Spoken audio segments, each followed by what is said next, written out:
Yeah. I mean, look at those numbers. Inflation now, it sort of went down. Now it's going up. I don't know when this happens to wananchi. How does that reflect in your business of credit? Yeah, one of the things I'd like to preface it with is what is the role of credit and what is the role of companies such as Tala and other digital credit providers. I think of it as being a bridge whenever there's an income gap for a customer. So if you think about inflation and the trend we've seen starting from COVID, moving into an election year, and right now continuing to see rising inflation, then of course the role of credit increases since a lot of income has not gone up within the market. However, the cost of goods is going up. Okay. So it means that a lot of Kenyans are not in a place to be able to cover their costs with their income, even if they actually move forward to supplement their income. So how we think of our role is how do we play that bridge, even as consumers start to identify new ways to essentially close their income gap. All right. And when the consumer is hit, it means that he becomes riskier when it comes to lending to such a consumer.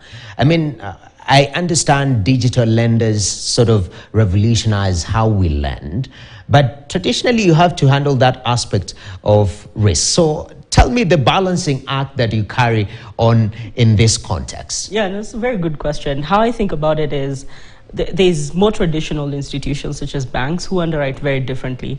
And more of the trends you'll notice is whenever there's inflation, they tend to consider customers to be riskier and more generally reduce their lending. The flip side is for digital credit providers, you find that we are in some instances able to continue lending and actually start to lend more.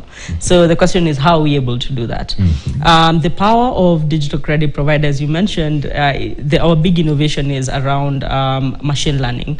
So we essentially leverage alternative sources of data to be able to underwrite and essentially determine credit worthiness. So many words, but to make it simpler, think of it as, you're transacting heavily on mobile money. We're able to see that and take that to be proof of your ability to be able to repay. Okay. So therefore, this means that we are able to underwrite better. And instead of doing a blanket minimization of credit provision, then we are able to actually identify who has not been hit too much by potentially rising cost of living and be able to support customers that we know will have the ability to repay us. Okay. Yeah. That's incredible. You are able to... It's very targeted. Exactly. And that's what is needed. I'm thinking about also whether the lending is very intentional in regards to where you're channeling the money. Because I understand if reviving the economy is part of the bigger picture that you're trying to solve here, maybe lending towards those who are operating micro and small businesses will be a priority. Talk to me about that. Yeah, and let's even talk about what is credit worthiness, or how do you underwrite? We usually look for three things. One is fraud. We have to ensure there's no fraudulent intention. Number two is actually ability to repay. We have to ensure that we're being responsible as we're giving you money and you have the ability to repay us. Traditionally, this is what banks used to ask you to take a huge stack of documents to the bank. Now we are able to do that through data. And number three is actually willingness to repay. It's a bit tougher with that one because you can take an example of saying, hey, I know you took a loan with another digital credit provider and you repaid them. Therefore, there's a higher likelihood that you'll also be able to repay us. So those are some of the trends we look at and features, and we have thousands of them to be able to reach a decision. So back to your question on micro and small businesses. Right now, 70% of lending at Tala, or the lending we do, is actually being used for businesses. It's always a very interesting trend whenever I see the number being consistent year on year. And you find that a bit of that is people who are actually primarily having businesses as their primary source of income. However, the other half of it is salaried people who have a side hustle to complement their income. So for us, we found those to be some of our best customers and where we consistently continue to lend, because for us, it's more of give money or access to credit to people who would otherwise not have that from formal institutions such as banks. Yes. Yeah.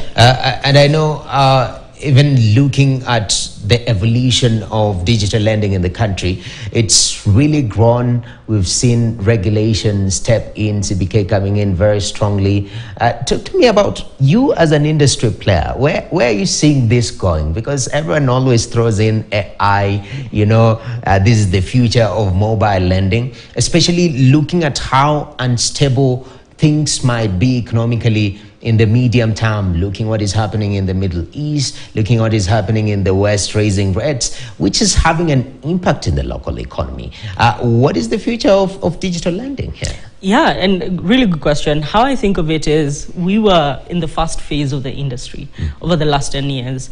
Tala is one of the market pioneers. We started in 2014, so I extrapolate that to be 10 years by next year. That initial phase of the industry was marked by just unlocking access. We were at a place where in 2014, if you didn't have a bank account, essentially meant you couldn't access credit, to a place where now you can access credit, unsecured credit on your mobile phone. And there are over 300 plus digital lenders in this market today. So it is a market that has really grown. And as you rightly mentioned, central bank came in to ensure a lot of consumer safety and is very present, and that there are clear operating guidelines for the industry. So the next phase, how I think about it is, it's going to be more about the customer, because the customer now has choice. So how do different lenders such as Tala start to design for the customer? And that means making products that are very flexible, that are cost friendly, that are easily accessible, because the initial problem of just pure access has largely been solved for, at least in the urban areas. Okay. Yeah. And I'm seeing it's getting more competitive also, because more players are coming on board. Traditional lenders also acclimatize into this new form of lending, which is, you guys are 10 years into the market. I don't know when we have more players and competition, what does that mean for the customer? Yeah, it means a lot of options, which is always good, right? If you think about traditional economics, it's always a question of monopolies don't allow for a lot of customer-centric innovation. Therefore, if there's a lot of competition, even incumbents such as Tala have to really think about the offering that we're putting in front of the customer, because it has to be aligned with the customer needs. Okay. It's no longer a question of just putting out any type of product, but ensuring that it's aligned with what does this customer need credit for? Where are they accessing it? Is this cost friendly for them?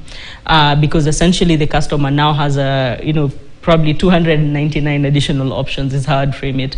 Exactly. So I do see competition being really good.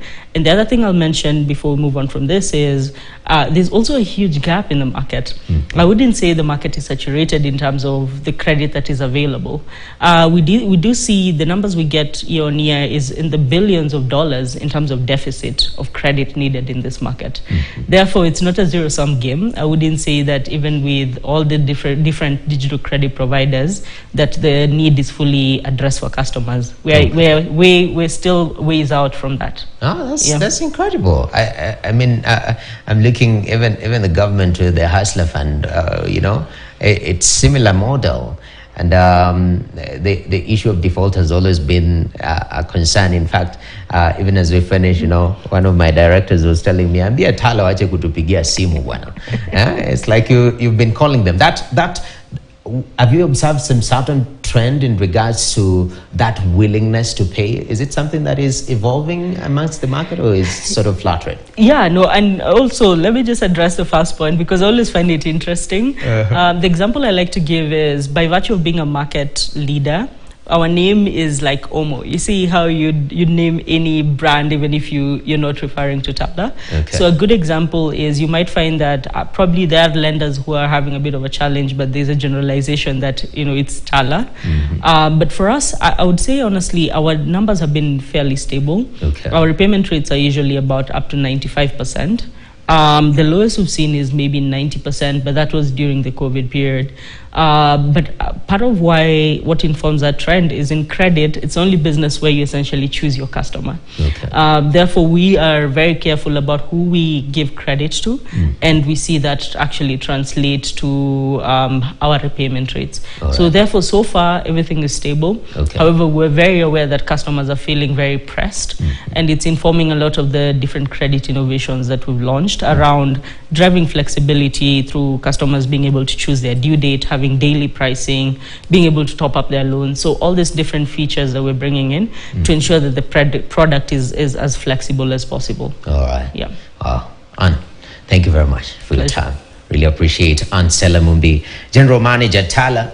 She says that digital lenders have a critical role to play when it comes to keeping the economy stable and even reviving it, because they are not doing it the traditional way. And when there are new problems, new solutions are needed. Thank you very much. We take a short break right here on Business Today. When we come back, we're talking about beverage industry. How do you get into beverage industry, and what does it take to thrive into that sector? Stay tuned. Business Today.